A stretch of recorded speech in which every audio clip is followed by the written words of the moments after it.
जो मान करिबाकु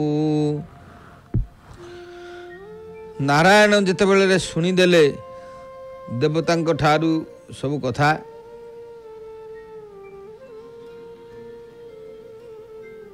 देवतांक ठारू समस्त कथा शुणिले शिवंक ठारू शुणिले शेष नारायण कौन कले समस्त देवतांक अंगरू गोटे तेज बाहर कले सबु देवता मान से सम्मत हो अंगरू तेज होचंती काढ़िकी देले कौन है ना से तेजरे स्वर निर्माणिले नारायण रुद्रंकर करे ताहा कले समर्पण भगवान शिवंक हाथ में गोटे बाणटीए तैयारी करिकी देले स्वरटी सब देवता मानकर तेजरे तापरे भगवान नारायण गुप्त भाव रे जाई जलंधरपुर रे प्रवेश हेले सेठारु भगवान नारायण चलिले जलंधरपुर रे जाई प्रवेश हेले तेनु केही न जानती एही गुप्त व्यवहार दैत्य की जानिब लक्ष्मी दत्त गोचर कारण एक कथा केही जानी पारु नाहंती भगवान गुप्त रे जाईकरी जलंधरपुर रे पहुंचिले लक्ष्मी तो से कथा जानी पार नदी आउवा किए जानिबो जेते बेले एई भली भाव रे राति पाहि जाईची भगवान सूर्य नारायण कर प्रकाश होइचंती भगवान सूर्य नारायण कर प्रकाश हवा परे सैन्य बल रे दैत्य हिमगिरी परे रही सिठी रात्र जापन करिसंती दैत्य माने जेतेबेले सकाळ पाईगला समस्त सैन्य बल माने सज होइगले एवं समस्त सैन्य बल माने सज होई ता परवर्ती पर्याय रे कौन कले ना शरण नदी तीरे प्रवेश हेले जाई ए समय रुद्रगण माने गले धाई शरणी नदी कूल रे जाई पहुंची एवं जेतेबेले शरणी नदी कूल रे पहुंची जाइछंती आगत हूँ वरण से पाइथिले जहूँ काल विलंब न करी धाई गले तहूँ तेणु आगुरु जेहेतु होचंती जलंधर ठारू से वाक्य पाई सारी समस्त अस्त्र शस्त्र धरी जाइकरी पहुंची गले से पाखरे रुद्रगण मान मध्य होचंती अस्त्र शस्त्र धरिकी सबू पहुंची गले पहुंची सारा परे बाजई दाम काहाली सिंगा बेणु ध्वनि बाजे टमक निशाण कंपई मेदिनी रुद्रंकर मध्य से भाव सैन्य सामंत माने जाई जेतेबेले सबू वीणा ठारू आरंभ करी सिंगा बेणु काहाली विभिन्न प्रकार वाद्य सबू बाजिला तेनु रुद्र आज्ञा रे कार्तिक विनायक तुले नंद भ्रुकुटी सहिते धामंती सकले रुद्रंकर आज्ञा जेतेबेले हेइची कार्तिक गणेश ये सब भ्रुकुटी नंदी भृंगी समस्त होचंती शिवंकर परिवार मध्य चलिले एवं पिशाच बल सहित होचंती विविध प्रकार भूत प्रेत वीरदंड लघुदंड अस्त्र शस्त्र धरी समस्ते होचंती जाई सिठी पहुंचिले तेनु शूल जेस कति मान घेनी रोष भरे किली किला राव देई धामंती क्रोधरे शिवगण मान मध्य से भाव रे किलिकिला राव देई समस्ते चलिले कारण जितेबाला शिवगण मान किलिकिला राव दे समस्ते चली जाई पहुंची गले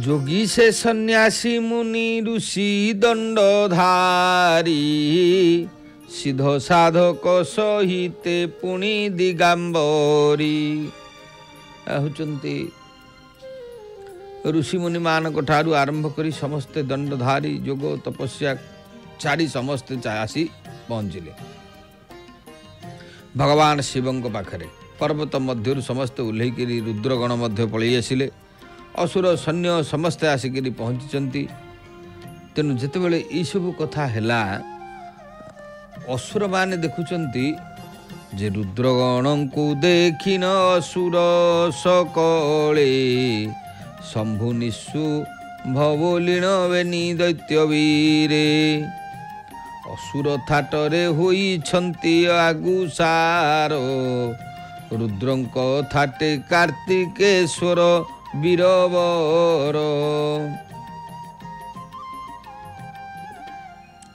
ତେଣୁ ଶମ୍ଭୁ ନିଶୁମ୍ଭ ଇତ୍ୟାଦି ସବୁ ଦୈତ୍ୟମାନେ ଯେତେବେଳେ ଆଗରେ ଆସିଲେ ରୁଦ୍ରଙ୍କର ଥାଟ ପଟେ ଦେଖିଲା ବେଳକୁ କାର୍ତ୍ତିକେଶ୍ୱର ହେଉଛନ୍ତି ଆଗରେ ଅଛନ୍ତି। ସେ ସେନା ହେଉଛନ୍ତି କାର୍ତ୍ତିକ ସେନାନାମ କାର୍ତ୍ତିକ ବୋଲିକି ଶ୍ରୀମଦ୍ ଭଗବତ ଗୀତାର ମଧ୍ୟ କୁହାଯାଇଛି। ସେନା ମଧ୍ୟରେ ହେଉଛନ୍ତି କାର୍ତ୍ତିକ ଅଗ୍ରଣୀ। ତେଣୁ କାର୍ତ୍ତିକ ଆଗରେ ଅଛନ୍ତି, ରୁଦ୍ରଗଣମାନେ ସବୁ ଚାଲିଛନ୍ତି, ଚକ୍ର ନାରାଚ ମୁସଳ ସବୁ। ତାପରେ ବିନ୍ଧା ବିନ୍ଧି ଆରମ୍ଭ ହେଇଗଲା। ଅନେକ ହେଉଛନ୍ତି ଘୋର ଯୁଦ୍ଧ ତା ଭିତରେ ଚାଲିଲା।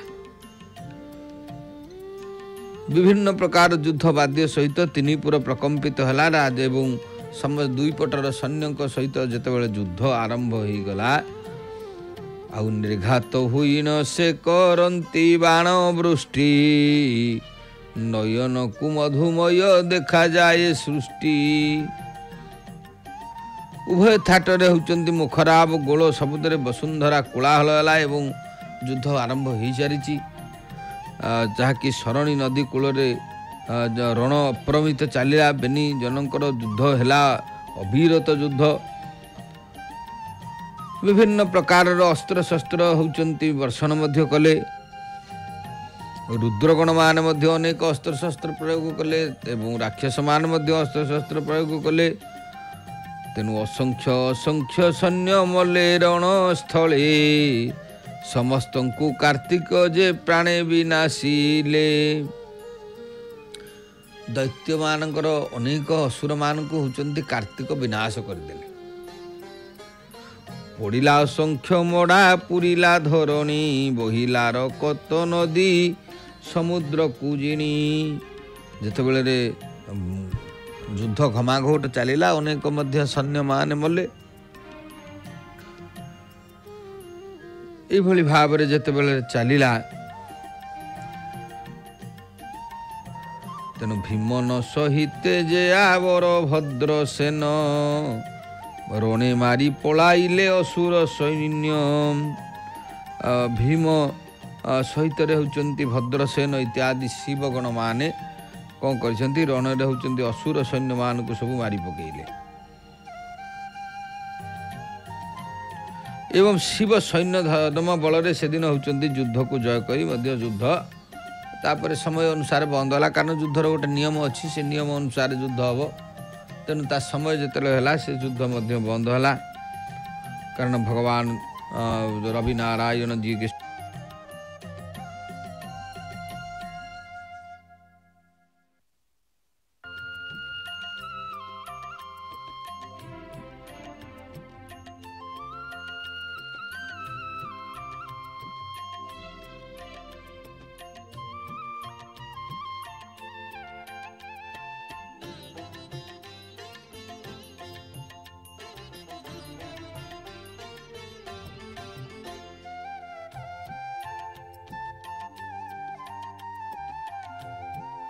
ସଞ୍ଜୀବନୀ ମନ୍ତ୍ରରେ ମନ୍ତ୍ରିତ କରି ଶୁକ୍ର ହେଉଛନ୍ତି ତାଙ୍କୁ ପୁଣି ଜିଆଇ ଦେଲେ।